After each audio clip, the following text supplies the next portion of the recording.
Здравствуйте! Вы смотрите программу «Актуальное интервью» в студии Надежда Саханская. Сегодня в Якутске начинаются международные интеллектуальные игры. О том, как воспитывать талантливых школьников, как увлечь их наукой и чем исследовательские проекты помогают в будущем детям, мы поговорим с гостем студии Алексеем Обуховым, ведущим экспертом Института образования научно-исследовательского университета Высшей школы экономики. Алексей Сергеевич, здравствуйте. Здравствуйте. Сегодня в Якутии открываются вторые международные интеллектуальные игры. Скажите, в чем особенность игр этого года? Они вторые. Первые были масштабные, они были в таком формате традиционном, что называется, только очном. В этом году, по разным причинам, и пандемии, еще не все страны сняли ограничения и так далее, они происходят в смешанном формате. Это наиболее сложный формат для организационного проведения, но очень важно, что и приехали сюда из разных регионов и стран ребята и живьем, очно, и кто-то, даже многие, находятся в дистанционной связи, в онлайн-коммуникации, там Иран, Мексика или другие страны. Конечно, сложности с часовыми поясами, но все равно это преодолимо. Скажите, каким образом будет настроен формат дистанционного подключения, учитывая пресловутые часовые пояса? И все-таки это интеллектуальные игры, как здесь избежать интеллектуального подлога? Во-первых, у нас не все форматы внутри МИИ соревновательные, многие из них именно кооперативные, сотрудничество, то есть совместная деятельность. Конечно, весь мир, который с 2020 года отработал дистанционные формы коммуникации из-за пандемии, научился многому, и многие педагоги, тьюторы, сами дети умеют работать с помощью различных цифровых инструментов, не только, что называется, лицом к лицу, живьем, или там через какие-то цифровые коммуникаторы, но и различные онлайн-средства, которые организуют командные работы. Таким образом, в этом случае мы и поднимаем и развиваем цифровую компетентность всех, а с другой стороны, мы показываем, что освоение цифровых средств – это не самоцель, это инструмент. Вы много говорите о том, как важно увлечь наукой и исследованием более широкий круг детей. Но всем ли детям стоит идти в науку, потому что, как известно, учеными становятся только единицы? Здесь действительно очень важное развлечение. Мы никогда не говорим про научно-исследовательскую деятельность учащихся, мы говорим про исследовательскую деятельность учащихся. Вообще маленький ребенок, когда рождается, он исследователь, он изучает мир, он его щупает, да, познает как таковой. И исследовательская активность – это то, что позволяет человеку, это вообще такой очень мощный эволюционный механизм адаптации к новым условиям. И очень важно, чтобы при развитии ребенка этот механизм не подавлялся, а поддерживался и развивался, чтобы ребенок присваивал культурные средства организации собственной познавательной активности, и неважно потом, куда он пойдет. Это требуется сейчас практически в любой сфере деятельности, совершенно не обязательно научной, для того, чтобы уметь самостоятельно разбираться, что, как, почему и зачем. Получается, здесь мы с вами говорим о том, что человек вырабатывает в себе навык учиться, который потом пригодится во многих сферах жизни. Да. И навык самостоятельного познания, да, чтобы не принятие на веру, да, это к вопросу сложности, например, индоктринации, когда кто-то там начинает ловиться на фейковые новости или еще что-то. Как с этим бороться? Развивать исследовательскую компетентность. Международные интеллектуальные игры в этом году проходят в два этапа. Первый этап был весной в формате марафона «Открываем мир».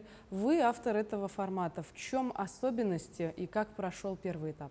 Да, первый этап это был достаточно уникальный по своему формату. Это было 10 недель марафона исследовательских заданий по 7 заданий в видеоформате.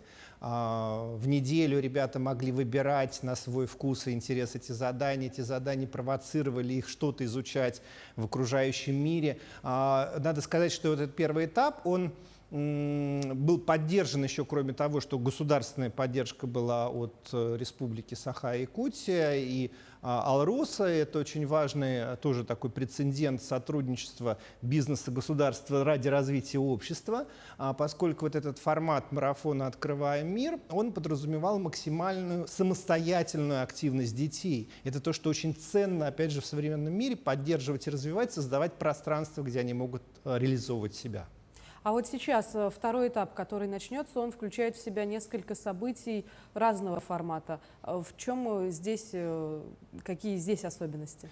Ну, вот как и первые и вторые интеллектуальные игры международные, это уникальное событие в том, что они под одной шапкой объединяют два типа интеллектуальных форматов деятельности: соревновательные и несоревновательные.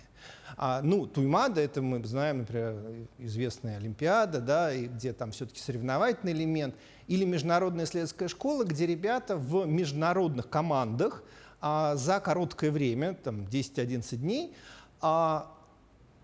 проводят небольшое исследование, серьезное, да, но именно в команде. То есть они учатся не только исследовать, но и работать в международных командах. И это, конечно, возможно вот все-таки в формате не как протяженном, а именно в таком сжатом и организованном. Желательно, конечно, офлайн, но, как я сказал, у нас будет в смешанном формате, что тоже возможно. Скажите, а вот вы принимали также участие в играх и 2018 года. Так, может быть, стоит поговорить об истоках, как все это начиналось? Ну, надо сказать, что первые игры инициатором был Владимир Анатольевич Егоров, тогда министром образования и науки Республики Саха-Якутия, сейчас президент Фонда будущих поколений. Это была его инициатива сделать что-то типа, ну, есть спортивная олимпиада. Да, спорт — это тоже важный аспект развития и так далее. А чем хуже интеллектуальная деятельность? Почему не может происходить такое вот событие, которое объединяет разные виды, как разные виды спорта, разные виды интеллектуальной активности, и быть не менее престижным, как Олимпиада спортивная? И надо сказать, что это Якутии удалось. Это действительно уникальные события, и первые МИИ тоже имели огромный отклик по всему миру. Теперь МИИ знают в мире, и, безусловно, несмотря на все сейчас ограничения коммуникации с некоторыми международными системами, мы продолжаем быть в международном поле, мы продолжаем позитивную историю человечества. Ну, на самом деле, я с вами соглашусь. Порой умственная деятельность забирает куда больше энергии, чем физическая. А вот если говорить об участниках, вы уже упомянули, что игры международные, у нас есть сборные команды из таких государств, например, как Иран. Каков возрастной ценз, скажем, среди участников? Может быть, у них должно быть профильное образование или достаточно только желания заниматься наукой и что-то исследовать? Ну, надо сказать, что здесь зависит, опять же, от того конкретного мероприятия внутри МИИ. Ну, вот я научный руководитель Международной исследовательской школы. Там в основном ребята, ну, по нашей системе, примерно 8-11 класс. То есть, ну, старшеклассники, можно назвать так.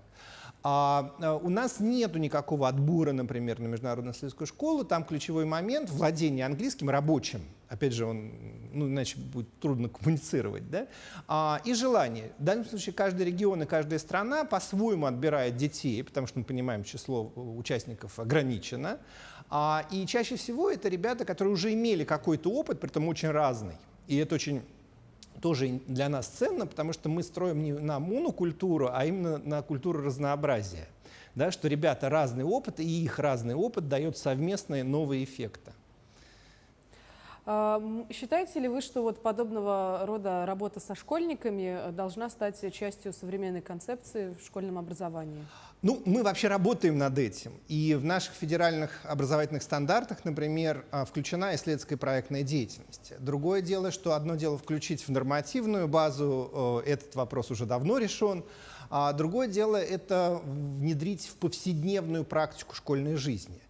Притом дети, на самом деле, такого рода деятельность легко принимают, берут, включаются и так далее. Сложность в вовлечении педагогов, потому что они сами, когда были школьниками, например, не имели такой опыт, а их в университетах не всегда этому учат. И вот вопрос трансформации педагогической подготовки, да, то есть подготовки педагога к такой деятельности, это задача непростая для решения, но мы с этим работаем. И в завершение нашей с вами беседы, что главного вы ждете от международных интеллектуальных игр этого сезона и в чем заключается их значимость? Я думаю, что самое важное — это построение новых содержательных связей. МИИ и первые, и, надеюсь, очень вторые, породят новые события, которые между вторыми и третьими будут происходить. Какие-то исследовательские совместные с другими странами экспедиции, лабораторные исследования и многое другое. Это очень важно, чтобы это не просто событие, вещь в себе, а что оно порождает новые действия. Благодарю вас, Алексей Сергеевич, за то, что стали гостем нашего интервью. Будем надеяться, что действительно результаты международных интеллектуальных игр принесут очень плодотворные результаты. Уверен. Спасибо.